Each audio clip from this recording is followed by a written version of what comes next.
ada karena kita sudah membuat surat keterangan pindah. Nah, seperti itu. Jadi, teman-teman, untuk pengurusan surat aktifan pengurusan surat keterangan pindah ini selama 1 bulan ya, aktifnya jadi dalam 1 bulan.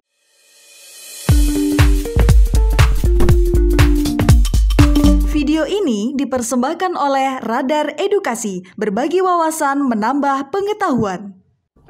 Halo teman-teman Radar Edukasi, pada video kali ini kita akan membagikan terkait langkah ataupun tata cara bagaimana sih sebenarnya membuat kartu keluarga baru setelah menikah yang beda kabupaten. Sebenarnya ada beberapa syarat dan di sini akan kita ceritakan terkait dengan pengalaman tersebut. Namun yang pastinya kartu keluarga baru setelah menikah ini dilakukan, teman-teman harus setidaknya punya buku nikah ya, punya buku nikah, sebagaimana buku nikah ini didapatkan kalian semua karena buku nikah ini menjadi bukti bahwa kalian menikah secara legal menurut negara dan sah menurut agama. Jadi teman-teman, setelah teman-teman punya buku nikah, tentu saja kadangkala untuk proses pengurusan administrasi beda kabupaten, untuk teman-teman yang pindah-beda kabupaten, baik keduanya beda kabupaten atau salah satunya suami misalnya beda kabupaten atau istrinya beda kabupaten ikut suami, atau bahkan sebaliknya suami ikut istri yang beda kabupaten, atau bahkan keduanya yaitu suami istri pindah beda kabupaten, tentu saja dibutuhkan yang namanya kartu keluarga. Langkah pertama yang bisa kalian ikuti dan kalian lakukan, teman-teman harus meminta surat pengantar. Surat pengantar yang pertama kali muncul ini biasanya adalah surat pengantar dari RT. Kenapa demikian? Karena RT ataupun rukun tetangga itu menjadi proses lembaga pemerintahan yang paling dasar, paling akhir. Jadi teman-teman ada surat pengantar dari RT. Di sini teman-teman ada surat pengantarnya bentuknya seperti ini. Nanti datang ke RT, yang dibawa itu sebenarnya simpel aja, yaitu kartu keluarga lama, kartu keluarga lama baru ya, kartu keluarga lama yang itu baik dari pihak istri ataupun pihak suami. Kemudian teman-teman jangan lupa pula membawa kartu tanda penduduk atau yang lebih dikenal dengan KTP. Jadi kalau KTP dan kartu keluarga ini teman-teman sudah bawa, nanti teman-teman minta surat rekomendasi, surat pengantar dari RT. Nanti ada beberapa elemen yang diisi seperti nama, tempat tanggal lahir, agama, dan juga alamat teman-teman Radar Edukasi. Nah, setelah itu maka teman-teman diperlukan datang ke kantor kelurahan atau kantor kepala desa asal. Nah, dari kantor kepala desa asal nanti teman-teman akan ada surat pencabutan SK atau akan dibuatkan surat yang namanya keterangan pindah yang dikenal juga dengan SKPWNI. Jadi di sini ada surat pengantar pindah untuk teman-teman nanti pengurusan berkas ini agar lancar. Nanti ketika surat pengantar pindahnya itu kurang lebihnya itu dari kabupaten di mana teman-teman berasal. Nah, kalau misalnya di sini setelah proses surat pengantar dari RT, kemudian surat pengantar dari lurah, itu teman-teman dibuatkan namanya surat pengantar pindah SKPWNI. Jadi ada surat pengantar pindah atau surat keterangan pindah. Nah, di sini ada SKPWNI. Nah, kemudian setelah itu teman-teman yang bisa dilakukan lainnya, dalam surat pengantar pindah yang dibuat oleh kelurahan itu harus datang dulu ke kantor kecamatan di mana teman-teman berada. Jadi kantor kecamatan dalam hal ini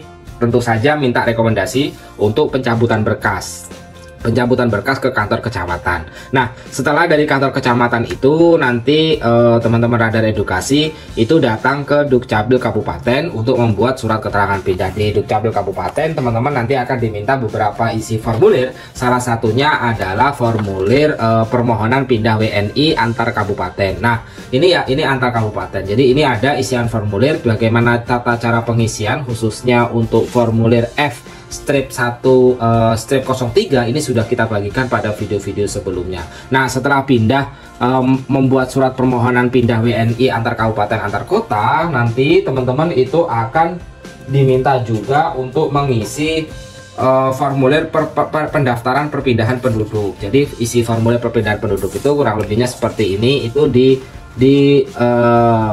Dukcapil, di mana teman-teman berasal awalnya atau berasal dari domisilinya sesuai dengan KTP sebelum pindah. Jadi di sini nanti akan ada pengisian formulir ini. Ini tata cara pengisiannya sudah kita bagikan pula pada video-video sebelumnya. Namun yang pastinya teman-teman jangan lupa dalam proses persyaratan tersebut teman-teman harus membawa kartu tanda penduduk lama atau kartu tanda penduduk yang masih berlaku ya, KTP elektronik, dan teman-teman membawa kartu keluarga dari keluarga asal kalian gitu ya, yang masih belum pecah kakak. Jadi ini untuk prosesnya, ini biasanya dilakukan setelah teman-teman resmi menjadi pasangan suami istri kemudian pecah kakak pindah kabupaten.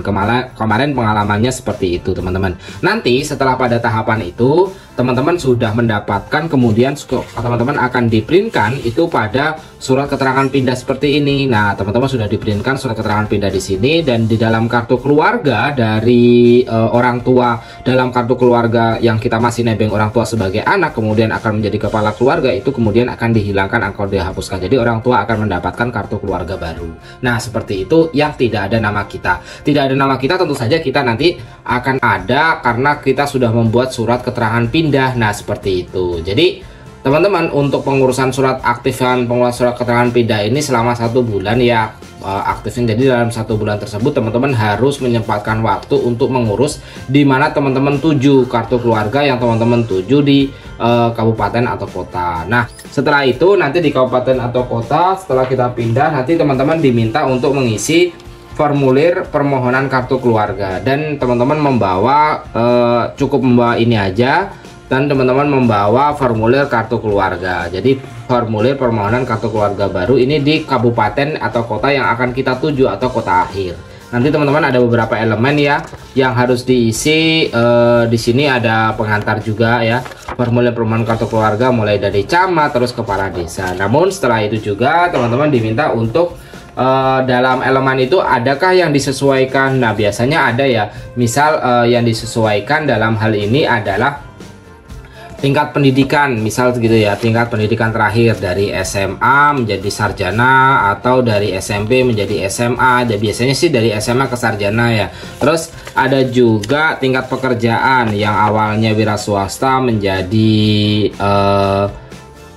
PNS, atau yang awalnya teman-teman kerja sebagai petani menjadi wira swasta dan lain sebagainya. Dalam proses perubahan itu teman-teman jangan lupa untuk di kabupaten yang akan kita tuju nantinya teman-teman itu membawa buktinya. Misal kalau teman-teman itu dalam pendidikan, misal dalam bidang pendidikan teman-teman membawa ijazah dari milik kalian semuanya. Jadi itu, jadi membawa ijazah pekerjaan juga begitu, teman-teman membawa SK, dan ini merupakan proses akhirnya. Sebenarnya untuk proses akhirnya pengurusannya itu ya dari awal hingga akhir waktu yang dibutuhkan itu kurang lebih, ke pengalaman kemarin itu sekitar 10 harian mulai dari cabut berkas dan lain sebagainya. Oke teman-teman, Radar Edukasi itu aja yang bisa dibagikan, semoga saja bisa bermanfaat untuk kalian. Terima kasih teman-teman telah menonton. Jangan lupa untuk terus dukung kami. Jika ada saran dan komentar, silahkan teman-teman tulis di kolom komentar. Bye bye teman-teman.